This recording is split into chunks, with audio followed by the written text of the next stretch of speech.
Welcome to The Thinking Tree, a podcast to help believers renew their minds and reform their hearts.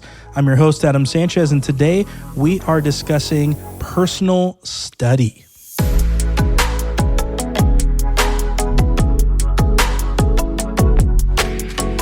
Well, welcome back. I am joined by Ken Peaster again. Heyo. Hey, good to have you. Thanks. Good to be here. Good to have you from behind the background of the Thinking Tree podcast. So today we're continuing in this theme of season 3 of looking at practical Christianity. And we finished in last season, one of our last episodes was on the sufficiency of God's word for every area of life. And so I think it begs the natural question then of, so how do we apply? How do we study? How do we do that? So here's a question for the day. How should Christians pursue their personal study of the word? That's the natural question that comes out of there. Now, I know there's a struggle. I know that there's a struggle. It's not just seen here with America, though I will say there are unique struggles here in America, here in the Western world. But I often hear this, hey, I'm too busy. I'm too busy. I got too much going on. It's hard enough to just get there on Sundays and I get to learn there or get to the midweek study, but I don't have time in the middle of the week to dedicate to reading and studying. And I just have such a busy life. I have so many commitments. I have so much I'm doing. We'll get to that in a second. We'll address those. Holding back. Just talk about the struggles first. There's another struggle that I hear, and it's, I just don't know how. I don't know how to study. I don't know what I should do. I don't know what that looks like. I don't know where to start. I don't know how. And so I've heard that struggle as well. And here's another struggle that I've heard. I'm just not good at it. I'm not a student. I'm not a studious person. I don't like sitting around and thinking. I don't like, I'm not an armchair theologian. Like that's just not me. And so I'm not good at it. I don't want to do it because I'm just going to fail. I'm going to do it wrong. I'm going to arrive at the wrong conclusion. I'm going to mess it up somehow. So I've heard these struggles from believers over the years.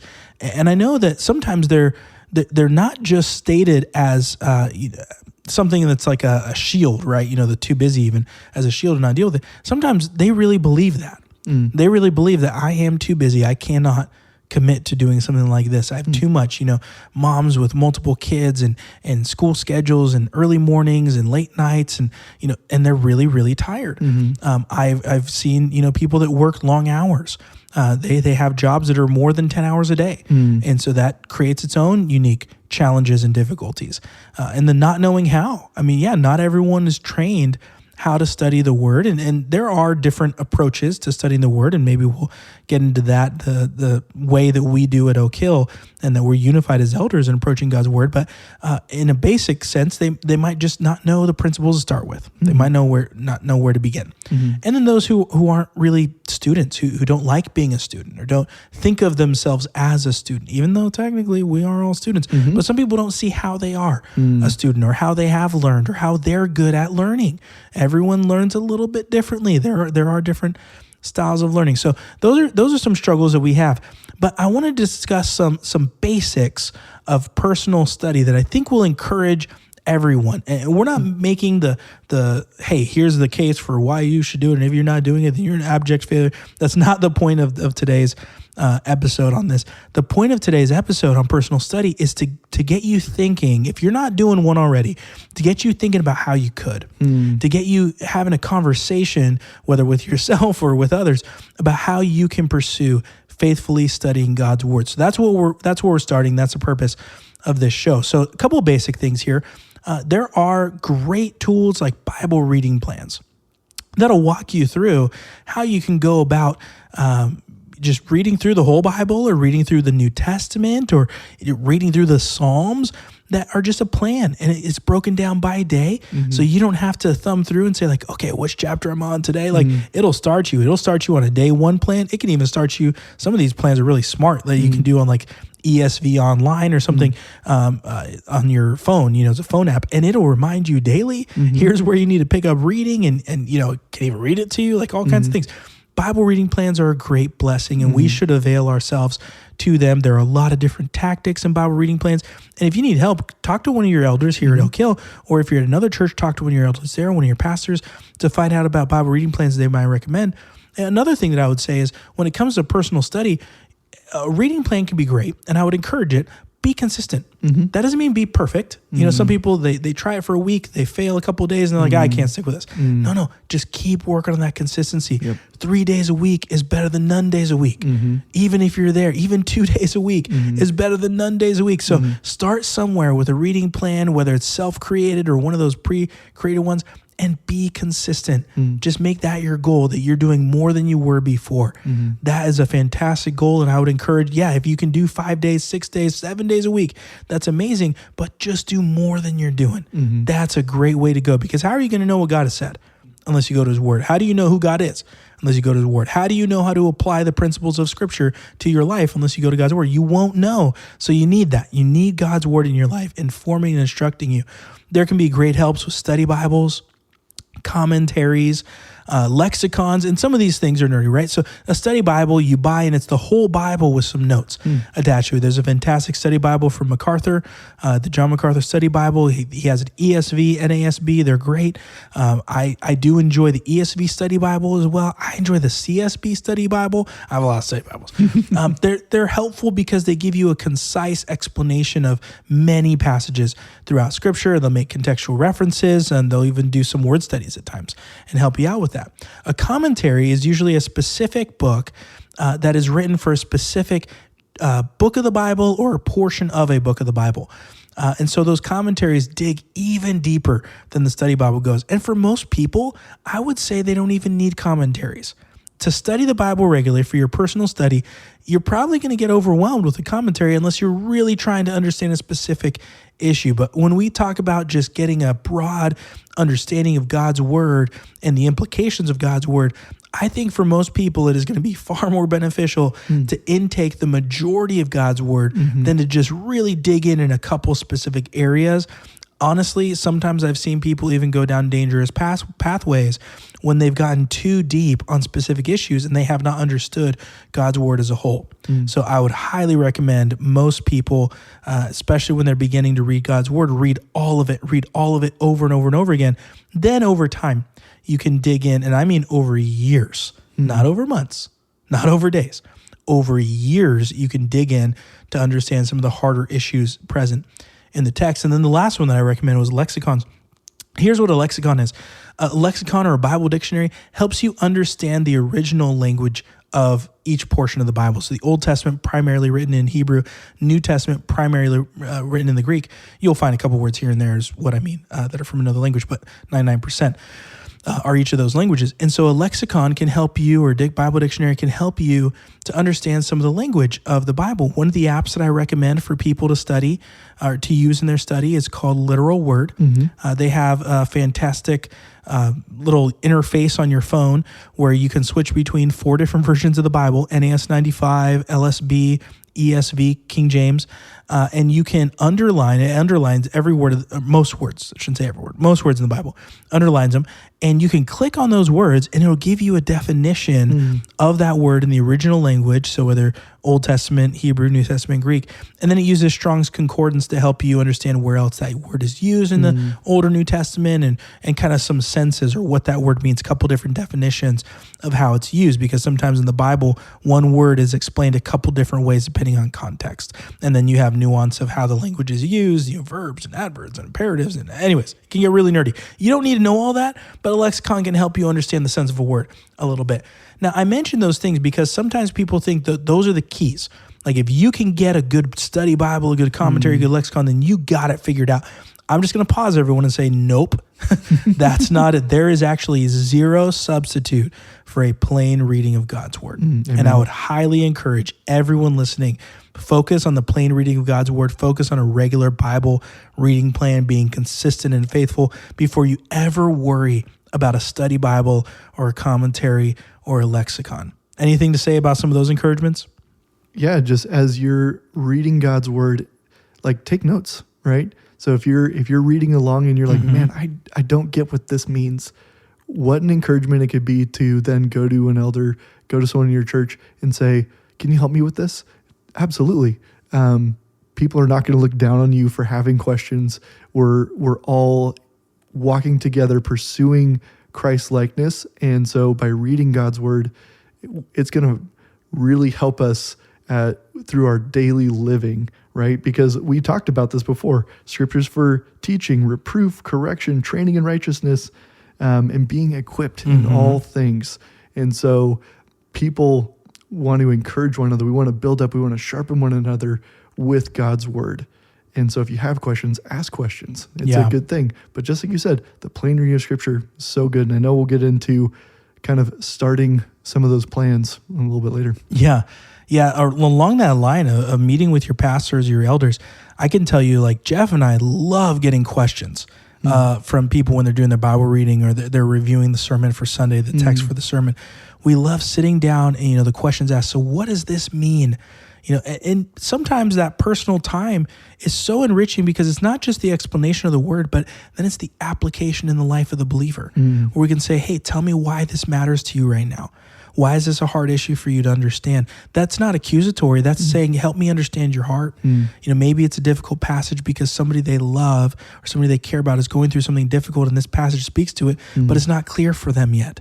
And so they're asking that question out of an earnest desire to care for others. And then that affords a beautiful opportunity. We were talking last time about unintentional ministry, a beautiful opportunity for unintentional ministry to occur. And it's so sweet. So those opportunities to meet with one another when we're able to sit down with somebody who is skilled in studying the Bible and who has wrestled with a lot of the difficult passages, it can be a grace to meet with them, not because they're going to give you all the answers that you want, but because they're going to care for your heart. They're going to care for you to walk with the Lord, to be obedient to Him, to live in a manner pleasing to Him, and they're going to want to help you to do that. Here's a couple encouragements I want to give you for personal Bible study. Earlier I mentioned, be consistent, just regularly be in God's word. Well, here, let me tell you why.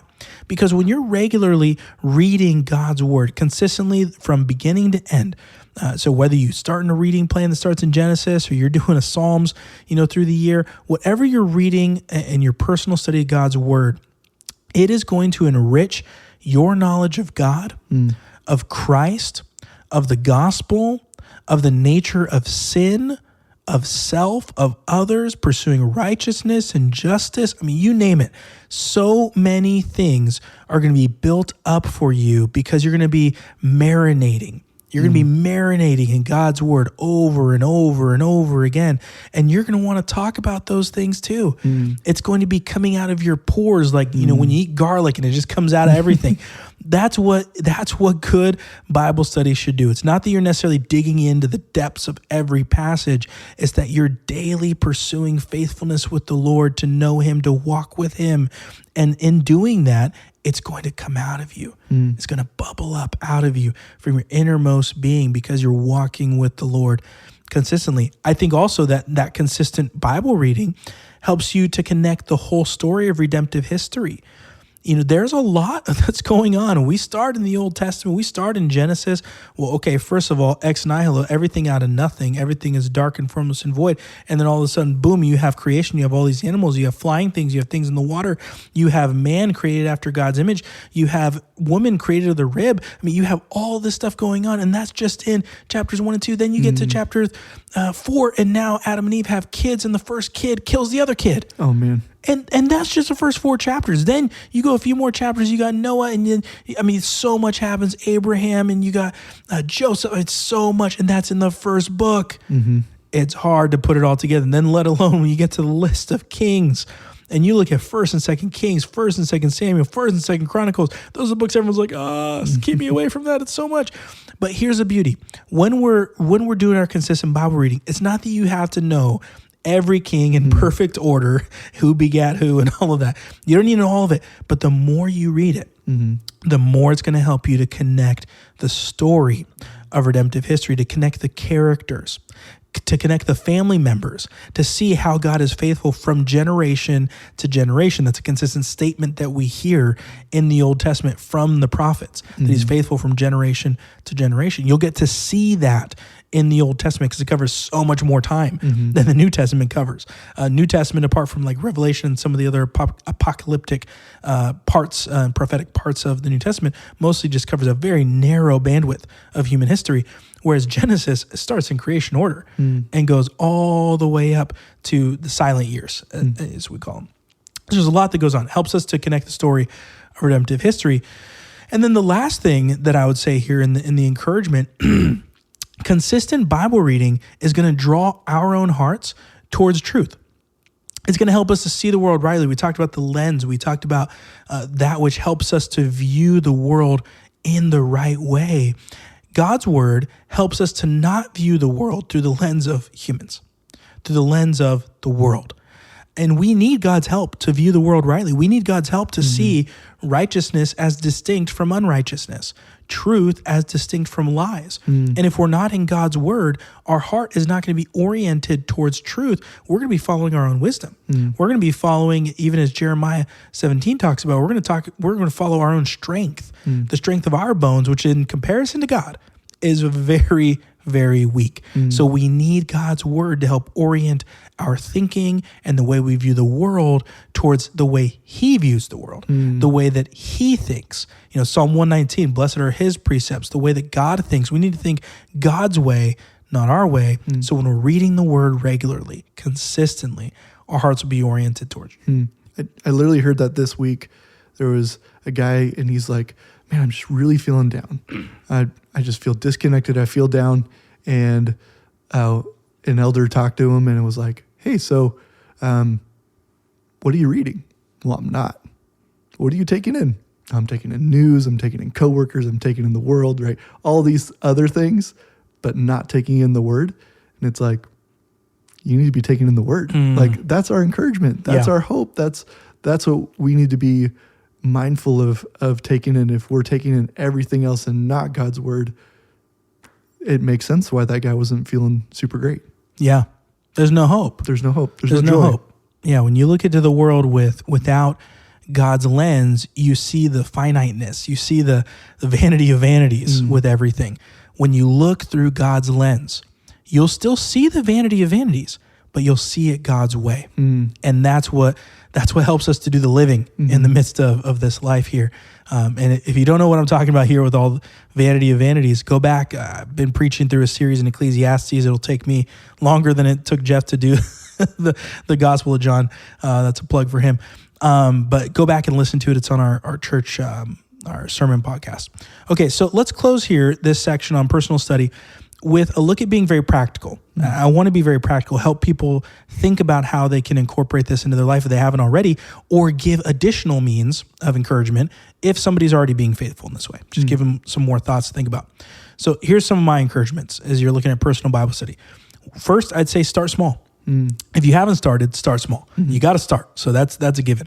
But start small and focus on faithfulness. I also think audio is okay. You know, some people are like, no, you got to have the Bible physical in your hands. And look, I love a good Bible, good leather bound. You know, you sniff it, you smell that cowhide or that sheepskin, and it smells delightful. You know, nice pages and all that. You know, yeah, I appreciate a good bound Bible. Okay. But audio is okay because you're intaking God's word. But try to focus. Don't just do audio Bible when you're doing something else. You're not paying attention. Do audio Bible if you can still listen. Like on your drive to work, that's a great time to listen to an audio Bible. Yeah, you're driving, but you're still listening to God's word. So audio is okay. I would also encourage focus on breadth. Focus on breadth. Depth is okay, but really focus on that broad intake of God's word to understand the whole of redemptive history. If you've never read cover to cover, make that your first goal. Even if you don't do it in a year, which a year is a great time. There are many plans that help you do it in a year. They can do it chronologically. They can do it just book by book. There are many different ways to approach it, but do it broadly. At least read it cover to cover. Start there. Then maybe you dig into a book, you know, or a specific issue here and there. But I would highly recommend take in the whole thing as much as you can and as often as you can. I also would recommend, if you're in a current sermon series, so whether you're with us at Oak Hill, Jeff's preaching through the Psalms, so that's a great place to start. I'm doing Ecclesiastes kind of infrequently, but that's another place you could go to. If you're in another church, they got another sermon series they're doing. Track with that sermon series. Read through that portion of the Bible so you know when you come to church on Sunday what they're talking about. So you're familiar with, oh yeah, I remember reading that, you know, last week or a couple weeks ago, and okay, I'm a little bit up to speed on what they're going to talk about. That's a tremendous blessing. And if you're in a small group study, the same thing. So you got your Sunday sermon, maybe your small group's doing a study, whether it's through like character attributes, maybe they're referencing some passages here and there, but read, intake God's word. And I would encourage, as far as you're able, take in whole books. Take in a whole book. You know, one of the exercises I give to people when I'm helping them learn how to study God's word, I encourage them to make their own outline of what they read. So I'm not asking them to go to a study Bible and say, hey, copy what MacArthur said, copy what ESV said, copy what CSB said. They do have outlines, and they're good outlines, but I'm not asking them to do that. I'm saying, hey, as you read it, as you did your intake of God's word, and you were noting what was important to you, what mattered to you, what you thought was interesting, make your own outline so that you could share it with others. Because you're going to share what you understand. You're not going to regurgitate what you heard somebody else said, at least not well, what you heard somebody else said, but you will share those things that you're passionate about. That you say, I really came to understand this through my personal study of God's word. I didn't realize there was a clear structure, in this passage, and I get it now. And I'm so thankful that I get to see it. We talk about Ephesians being one of those books broken down, pretty simplistically. You have the first half, second half, chapters 1 through 3, the wealth of the believer, chapters 4, 5, and 6, the walk. Wealth and walk. Another way we look at it, chapters 1 through 3, the purpose of the believer, chapters 4, 5, 6, the practice. We love our alliteration, right? Absolutely. Wealth and walk, purpose, practice. And if a believer can get their own structure of a book, they're going to be more likely to share it with others and be an encourager of others there. We're told, Matthew 5, verses 13 to 16, we're told, right, to be salt of the earth. We're not to be tasteless. We are to be salty. We are to be the light of the world, set on a hill, not hidden, to let our light shine. One of the ways we can do that is by knowing what God's word says and sharing it with others. So last encouragement I'll give, and I want to hear from you, Ken, is make a plan. Make a plan. You don't have to be perfect at it, but ask and invite others in to your plan to check in with you. And it's not that you just need to be accountable, like you're getting a pass-fail grade or something. No, you're availing yourself of every possible blessing in the local body and use everyone as a blessing to you to help you pursue righteousness. So if you're somebody who's like, man, I would really benefit from somebody checking in with me, then ask a brother, ask a sister to check in with you. Ask what you're learning. You don't need to have them ask you, did you do it? Or did you be faithful? No, don't have them ask you that. Instead, have them ask you what you're learning. Then you're going to be more motivated to share things you're actually learning, not just regurgitation of content. You're going to share, here's what God's teaching me through his word. So any thoughts about that? Some basic encouragements? Absolutely. Kind of jumping back again, the encouragement of starting small, right? I remember for a while, I'm like, I don't know what to do. And so I'd kind of pick and choose different books of the Bible, and you'd read it, you'd kind of study it, and then you'd kind of stop and you're like, well, I don't know what to do. So picking a plan is really helpful. It was helpful for me. And so I know starting small was helpful. So I didn't start with the whole Bible in a year. I started just with the New Testament. And there's even plans for that. And like time frame for that is very minimal. A couple minutes a day. It's a couple minutes a day. And then even going to a Bible in a year, like whether it's you're doing audio or reading, it's about 10 to 15 minutes a day. That's not a lot. So you think of how much entertainment we take in, right? And it's like, I don't have enough time. And it's like, no, we all have 24 hours in a day. It's not like we have less time. We all have the same amount of time. We do fill our time, but do we prioritize God's word? And so we need to prioritize God's word, because you may go in the office and everyone's talking about a specific show and you're like, well, how many hours did I spend watching that show on the streaming service or watching that movie? We have time. But what is our priority? And God's word should be our priority.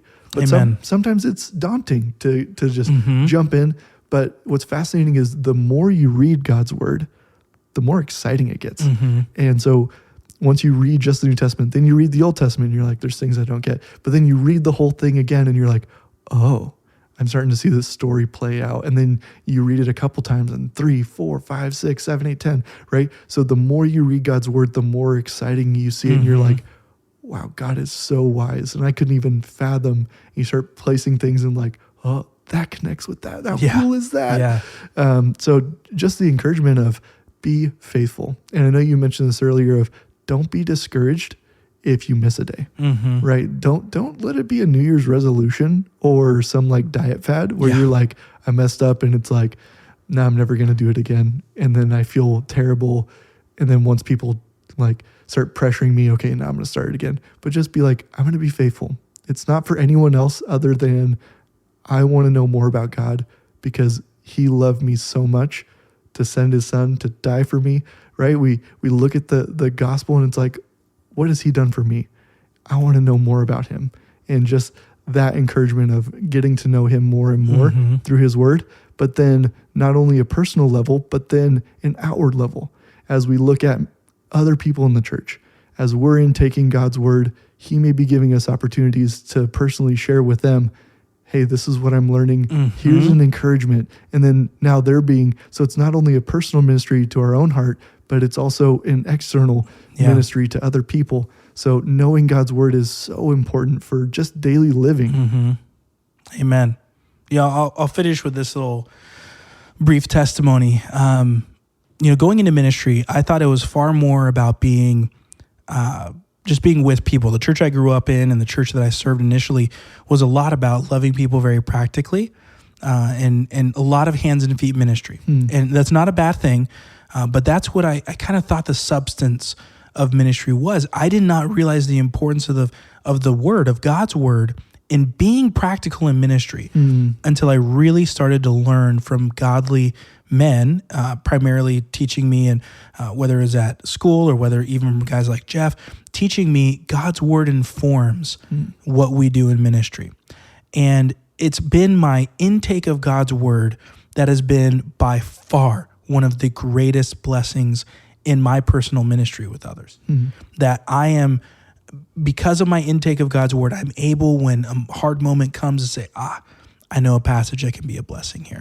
Not the passage that's the be all end all, trust me, because there is no such thing as one passage being that, but a useful passage or a character story.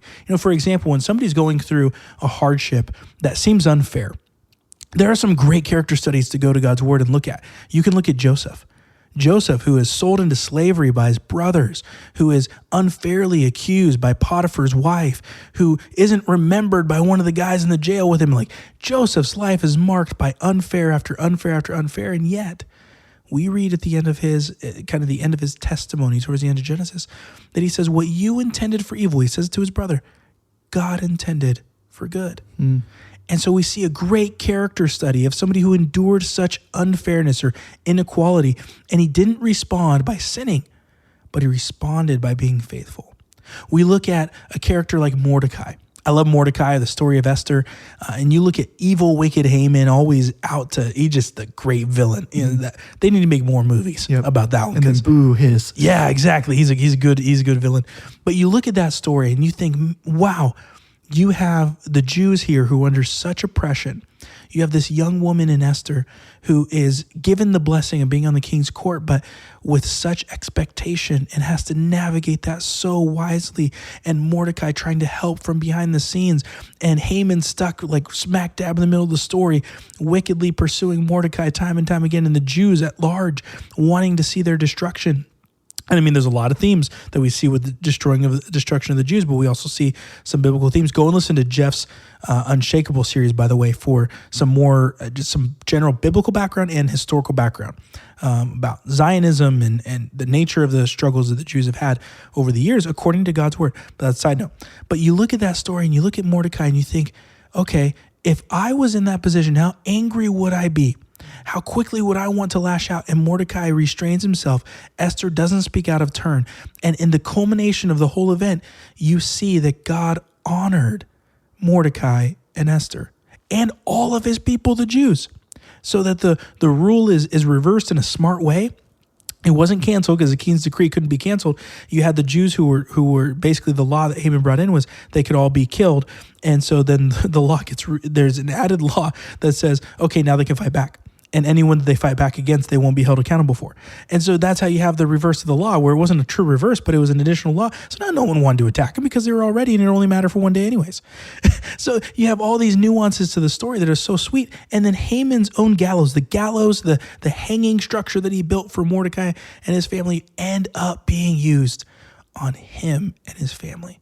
And on the one hand, you think how tragic for the family, but also on that other hand, similar hand to that, you see that God brings justice to those who are wicked, and those who are wicked have great great punishment. That is, if we think that temporally God has great punishment, let's look eternally.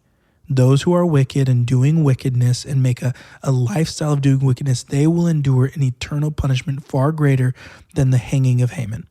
That's the reality.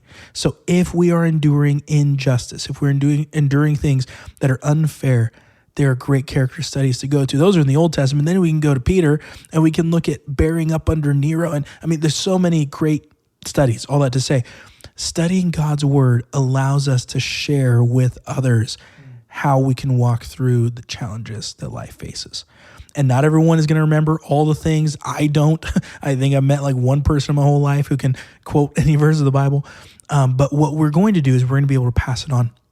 We're going to pass on what we've learned, what we have gleaned from God's word, and we're going to give it to others, and it'll be a blessing.